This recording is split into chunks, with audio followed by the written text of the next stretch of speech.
आज बसवा कल्याण तालुका में कर्नाटक के सुपरस्टार अभिनेता श्री चेतन अहिंसा का स्वागत बीएसपी जिलाध्यक्ष कपिल गोडबोले, तालुका अध्यक्ष शंकर फुले और दलित संगठनों ने किया। इस मौके पर श्रीकांत दादा मंठाकर, राजू सूर्यवंशी, फुलिंद हुब्बारे, अमरीश रोशन, विजय कुमार और समाज कल्याण अधिकारी दिलीप उत्तम सर ने भी उनका स्वागत किया। चेतन अहिंसा ने BK9 न्यूज का धन्यवाद किया। सभी हमारे BK9 news live media channel IK news Kannada 24x7 KJ news India से लाइव आ रहे हैं। जैसे कि कर्नाटक राज्य के जो सुपरस्टार हीरो है, एक्टर है, वो बसवा कल्याण में विजिट हो गया है। बहुजन समाज BSP पार्टी के तरफ से शंकर फुले जी, कपिल गोडबोले जी के तरफ से उनका सम्मान किया गया है। श्रीकांत मंठाकर सर के तरफ से भी उनका सम्मान हुआ है। अभी हमारे BK9 news IK news Kannada KJ news India से लाइव आ रहे हैं। ನಮ್ಮ ಚಾನಲ್ ಸ್ವಾಗತ ಮಾಡ್ತೀನಿ। ಇವತ್ತೇ ಬಸವ ಕಲ್ಯಾಣ ವಿಸಿಟ್ ಆಗಿದೆ।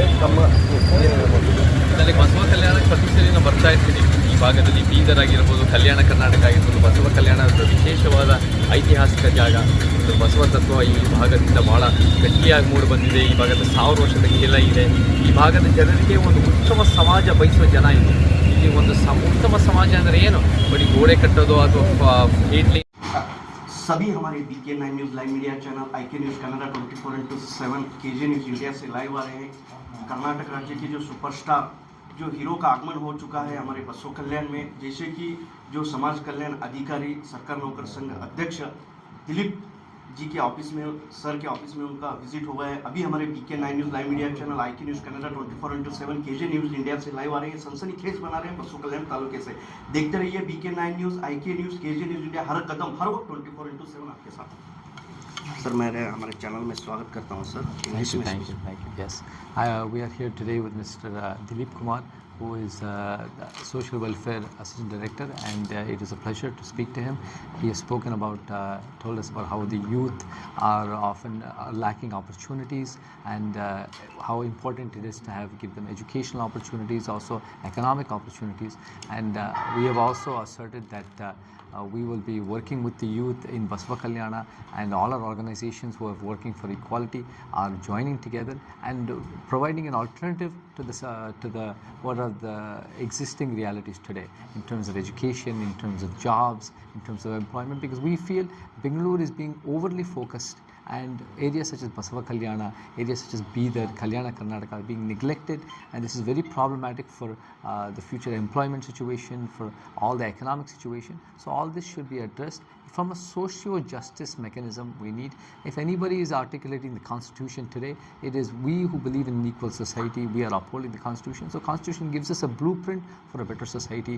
But today, all the parties in their own way are using the Constitution for their personal glory, personal benefit, not actualizing the truth. So Mr. Dilip Kumar has given a lot of insights, and we intend to work with him in the future so that we can improve the lives of the people of Basva Kalyana and the people of our youth and our future generations as well. Okay, thank you. So ಆ ಸಭೆಯಲ್ಲಿ ನಾನೆಲ್ಲ ಭಾಗವಹಿಸಿದ್ದೀನಿ. ಮೊಟ್ಟ ಮೊದಲಿಗೆ ಬಸವ ಕಲ್ಯಾಣದ ಸಮಗ್ರ ಜನತೆ ವತಿಯಿಂದ ನಾನು ಚೇತನ್ ಸರ್ ಅವರಿಗೆ ತುಂಬ ಹೃದಯ ಸ್ವಾಗತ ಬಯಸ್ತೇನೆ. ಅದಲ್ಲದೆ ನಾನು ಚೇತನ್ ಸರ್ ಜೊತೆ ಇವಾಗ ಮಾತಾಡಬೇಕಾದ್ರೆ ಸರ್ ಹೇಳಿದರು, ಸಂವಿಧಾನವನ್ನು ಕೇವಲ ತಮ್ಮ ಒಂದು ಇದಕ್ಕೆ ಬಳಸ್ಕೊಳ್ಳೋ ರಾಜಕಾರಣಿಗಳು ಯಾವುದೇ ಎನಿ ಪಾರ್ಟಿ ಅದ್ರ ಬಗ್ಗೆ ಹೇಳಿದ್ರು, ಅವರು ಏನು ಚೆನ್ನಾಗಿ ಹೇಳಿದರು, ಅವ್ರ ಪಾರ್ಟಿಗೋಸ್ಕರ ಅವ್ರ ಸ್ವಂತ ಇದಕ್ಕೋಸ್ಕರ ಬಳಸ್ಕೊತಾ ಇದ್ದಾರೆ.